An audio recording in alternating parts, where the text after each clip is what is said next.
Welcome to Sapna classes. Today we will study Battle of Buxar. Battle of Buxar जो कि हुआ था 1764 में। तो बैटल ऑफ बक्सर की कहानी शुरू होती है मीर जाफ़र से।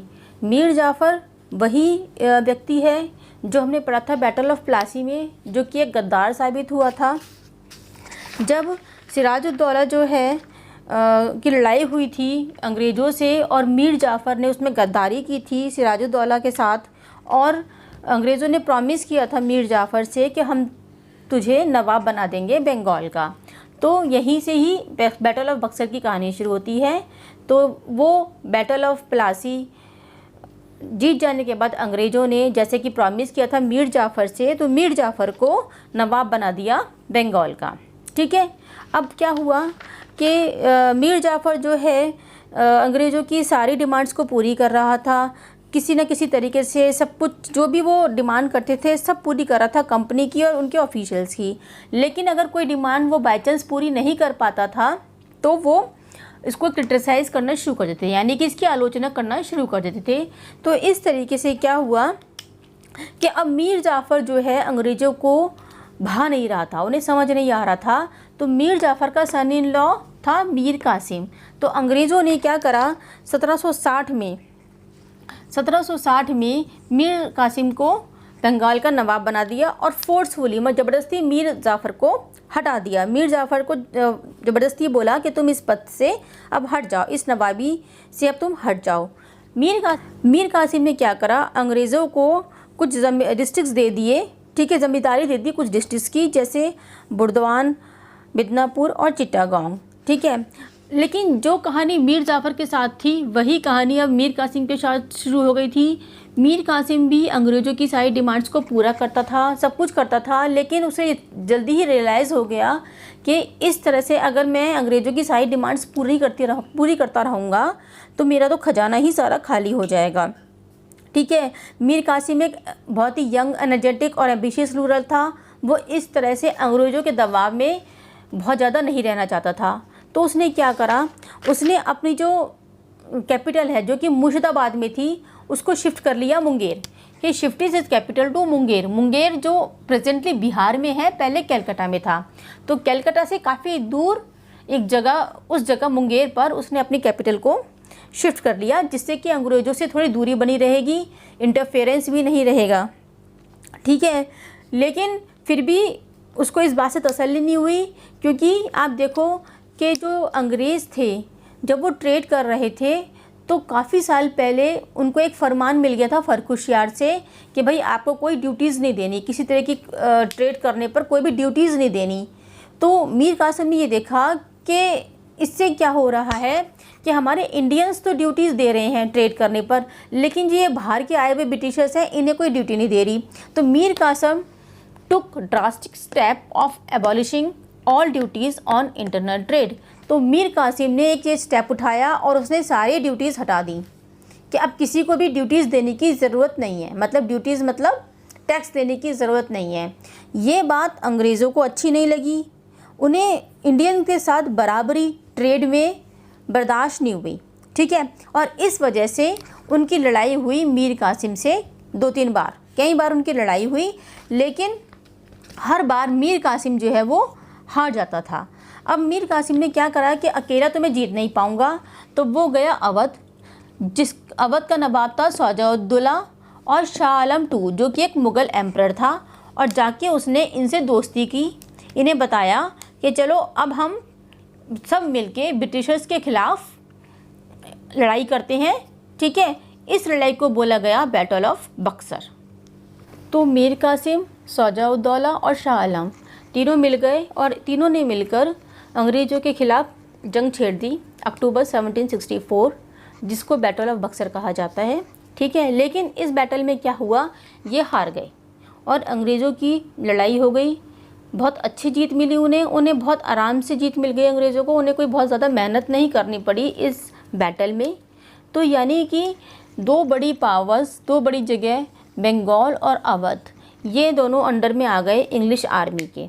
ठीक है, अब जो ब्रिटिशर्स हैं वो मास्टर्स बन गए थे बिहार बंगाल, बिहार और उड़ीसा के। The battle firmly establish the British as a master of Bengal, Bihar, Orissa.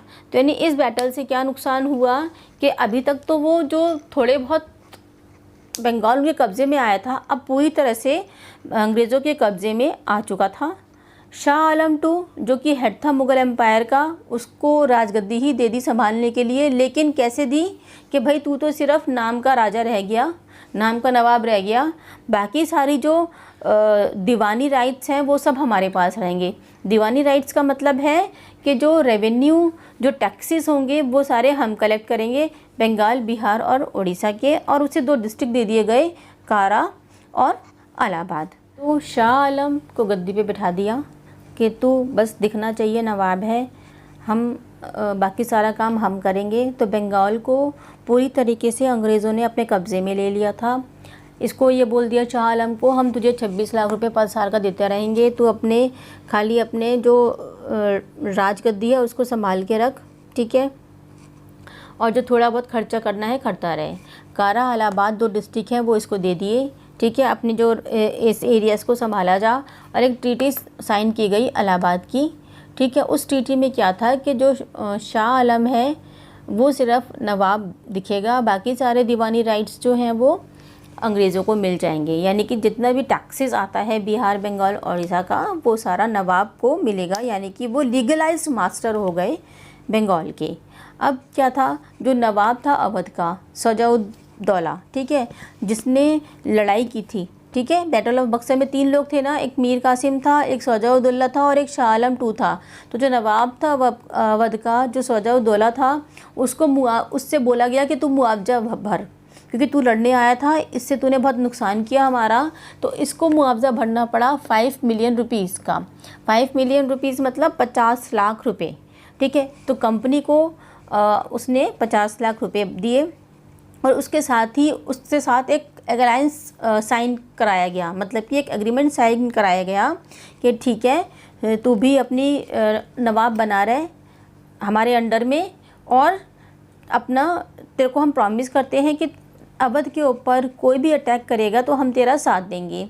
इस तरह का एक अलायंस साइन हो गया। लेकिन इससे क्या नुकसान हुआ कि जितने भी सारे नवाब थे अब वो जो हैं कंपनी के प्रेशर में आ गए, मतलब वो अब डिपेंडेंट हो गए अंग्रेज़ों के, ठीक है। उनका जो अपना एक अलग सा रुतबा था वो धीरे धीरे ख़त्म हो गया, ठीक है।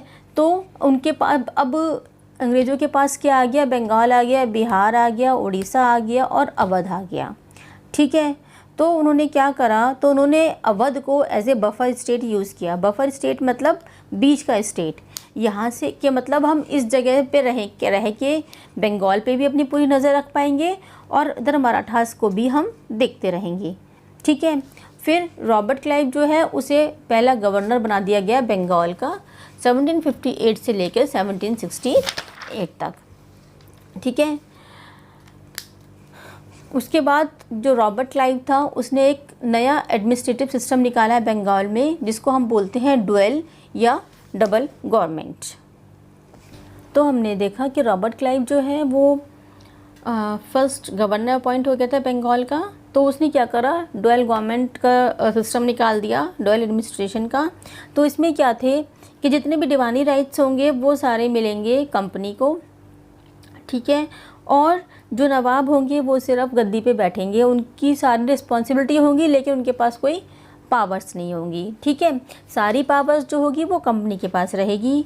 वो कुछ भी रिसोर्सेज का एसेस नहीं रहेगा उनके पास, ठीक है। उन्हें थोड़ा सा हिस्सा दे दिया जाएगा जो रेवेन्यू कलेक्ट होगा, कि बस तुम थोड़ा सा हिस्सा तुम अपना लेके रखो और चुपचाप गद्दी पर बैठे रहो, ठीक है। तुम्हारा कुछ भी मतलब नहीं है कि डिस्ट्रिक्ट में, किसी डिस्ट्रिक्ट में, किसी एरिया में क्या हो रहा है क्या नहीं हो रहा।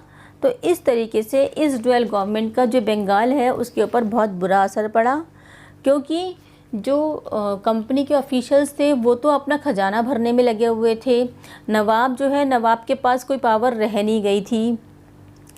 और बंगाल के लोग फंस गए थे इस बीच में, ठीक है, क्योंकि ना तो नवाब कुछ कर पा रहे थे और ना ही कंपनी कुछ करना चाह रही थी। इस बीच में बंगाल में एक सूखा पड़ा, फेमाइन 1717 में, जिसमें कि 1/3 पॉपुलेशन जो है बंगाल की वो ख़त्म हो गई।